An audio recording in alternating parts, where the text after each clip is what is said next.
de parier sur un certain facteur en disant qu'on va jouer cette carte et on va voir ce que ça donne. Voilà. Alors, effectivement, Voilà. toi, tu peux nous exposer en 3 minutes, revenir sur cette idée de ce modèle que tu mettrais en avant. C'est tout simplement le cycle de la lunaison progressée. Alors, il est calculé par rapport à quoi? Par rapport à la naissance de qui? Par rapport au thème de qui? Et bien toujours, on en revient toujours au point d'origine. Qui est? Alors, le point d'origine par rapport à la chose analysée. Alors, qu'est-ce qui nous intéresse en l'occurrence? C'est quoi? C'est pas une personne, c'est le siècle. Bon. Alors, tu fais le thème progressé du siècle. Je fais le thème progressé du siècle. Alors, Donc, tout simplement, nous, on a défini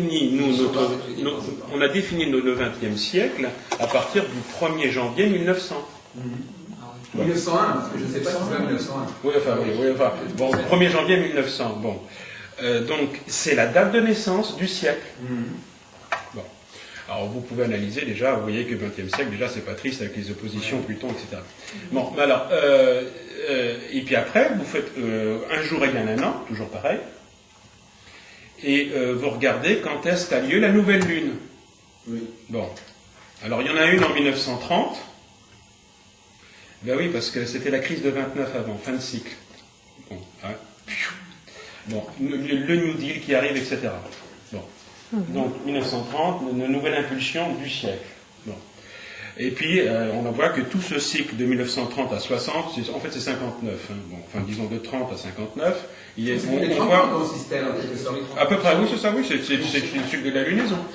Et à partir de 30, c'est là où, effectivement, à partir de cette décomposition économique, etc., bon, les États-Unis, on voit la montée de l'Allemagne nazie.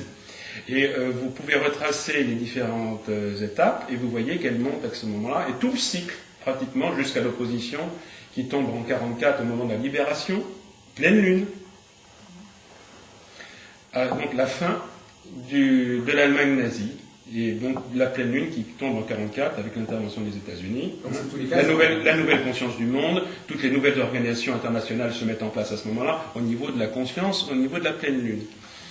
Et ensuite, alors après, jusqu'à 59, donc alors, vous faites intervenir tous les pays, mais vous voyez comment l'impulsion globale bouge, comment ça évolue. Bon, la même chose, on arrive à 59, qu'est-ce qui se passe après 59? La prochaine nouvelle lune tombe en 89, à peu près en 89. Et là, vous voyez effectivement... Vous avez un quart d'heure. Oh non, mais on le sait, on est très près pour ça. Donc vous voyez qu'à partir de 89, effectivement, donc il y a effectivement une nouvelle impulsion concernant les pays de l'Est, on va dire d'une façon générale, mais ça a eu aussi une impulsion sur l'Irak, parce que Saddam Hussein, il a voulu faire pareil, en disant c'est la fin du mur du Berlin, moi je fais pareil avec l'Irak. Hein. Donc vous voyez que finalement, l'ensemble de ces choses touche au niveau mondial et explique le phénomène. Bon. Alors, vous pouvez faire pareil pour le XXIe siècle. Alors là, au XXIe siècle, on est au tout début, là, attention. Hein, on a commencé juste nouvelle lune. Donc, vous voyez, on sent pas trop les choses, on sait pas trop comment ça bouge. Bon, puis par contre, vous voyez la Chine qui commence à émerger. Bon, et là, on arrive au moment du décile. Donc, ce serait intéressant de voir l'évolution de la Chine pour tout le XXIe siècle. Et là, on est au tout début. On est encore un peu dans l'inconscience. Voilà. Bon. Alors, d'autres projets, d'autres grilles relativement simples dans la salle. Alors, c'est pas fini, vous pouvez faire ça marche aussi, le 19e siècle, le 18e siècle, vous le faites pareil. Je veux dire, c'est une blague, ça. Franchement, je voudrais trouver les dates au niveau du 20e siècle, je ne trouverais pas mieux. Je veux dire, je vais regarder le 19e siècle. Révolution industrielle, tout, impeccable, la fin de Napoléon, enfin, voilà, etc.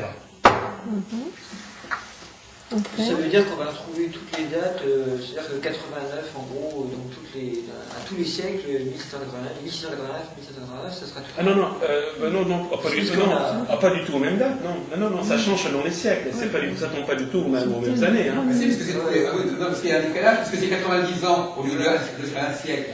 Mais, donc un siècle, il y aura toujours un décalage de 10 ans. Tu parles du thème, pardon. Ouais, mais le 1er janvier 1900, le rapport Soleil-Lune n'est pas du tout le même le 1er janvier 1900 avec le 1er janvier 2000. Pourquoi tu as pris 1900 pour prendre du 1900? Là, on trouverait 46. Non, mais ce qui est embêtant, c'est qu'effectivement, on a 1900, 1930, 1990, et après, il faudrait trouver. C'est pour ça on est obligé on n'a plus que 10 ans pour arriver au 20e siècle. Voilà, c'est ça. Donc c'était la naissance de l'informatique, etc., etc. Mais de toute façon, ce qui se passe, c'est qu'on raisonne par rapport au siècle. Attention, c'est le point d'origine qui compte. Donc le point d'origine, c'est par rapport dans la mentalité du 20e. Mais maintenant, on va raisonner par rapport au 20e. La troisième lunaison du 20e siècle, elle ne marche que sur 10 ans, en fait. Voilà, c'est ça. Si on raisonne par rapport au siècle, attention, hein, il faut toujours se prendre c'est le point fixe qu'on disait. Il y aura les deux. Il y aura à la fois, actuellement, on est à la fois marqué par la dernière lunaison du XXe siècle et par la première lunaison du XXIe siècle. Alors là, on est maintenant carrément dans le XXIe siècle. Oui, on est quand même marqué par la lunaison de la fin de 1990. Oui, mais là c'est passé, parce que maintenant on n'explique plus tellement le XXe siècle. Maintenant on est dans le XXIe maintenant. Les choses nouvelles sont vraiment du XXIe. On sait très bien que la notion de siècle n'a absolument rien à voir avec l'astrologie. Oui, non, mais dans la musique. Non, mais attends.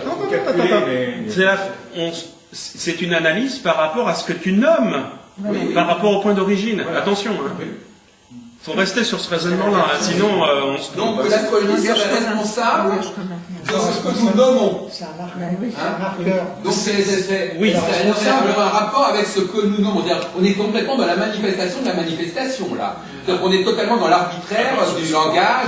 Non, soyons plus concrets, là on va encore partir. Hein.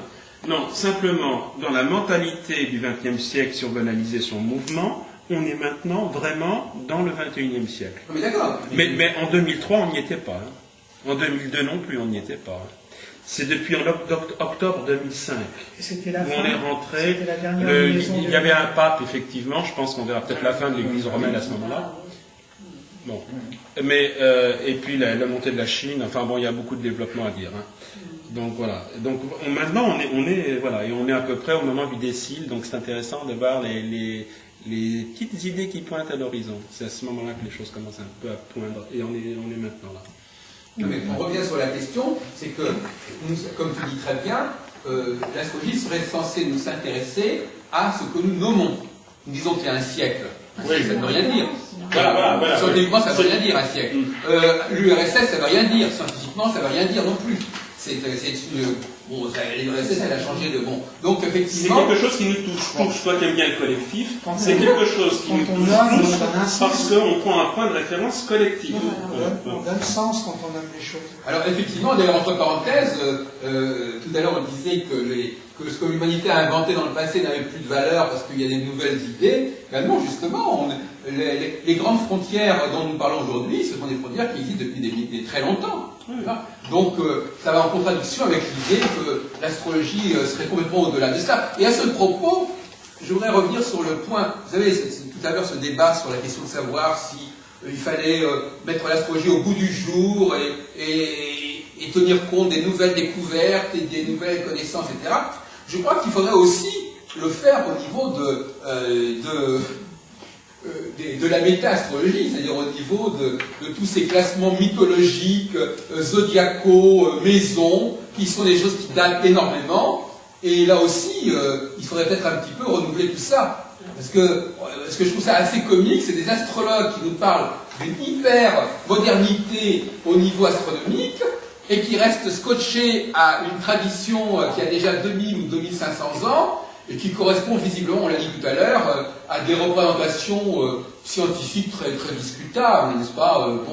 On va considérer aujourd'hui que la mythologie donne une représentation intelligente du monde, après toute l'histoire de la sociologie, de la science politique, etc. Je crois que c'est pas très sérieux. Alors il faudrait peut-être à ce moment-là, moi je dis à ce moment-là, soyons sérieux. Alors, si on veut moderniser l'astrologie, alors modernisons aussi tout le langage de l'astrologie, et ce n'est pas le cas. Alors qu'est-ce que vous en pensez, mon ami Olivier? Est-ce que tu penses qu'il faut rester fidèle à la tradition astrologique des planètes, des dieux? Par exemple, tu nous parlais tout à l'heure de Neptune. Est-ce que c'est sérieux de parler aujourd'hui de Neptune et de ce qu'il pouvait signifier il y a X milliers d'années dans la mythologie gréco-latine? C'est vrai que, rétrospectivement, on peut effectivement expliquer l'histoire ancienne en mettant les Neptunes et les Plutons, effectivement. Là, c'est un peu plus coton à dire comme ça, à brûle pour point. Disons que ces planètes-là, quand même, reflètent un ordre, quand même, un autre ordre, quand même, qui est beaucoup plus profond, c'est un reflet de loi cosmique. Enfin, bon, donc, je pense qu'il faut plutôt orienter les choses comme ça.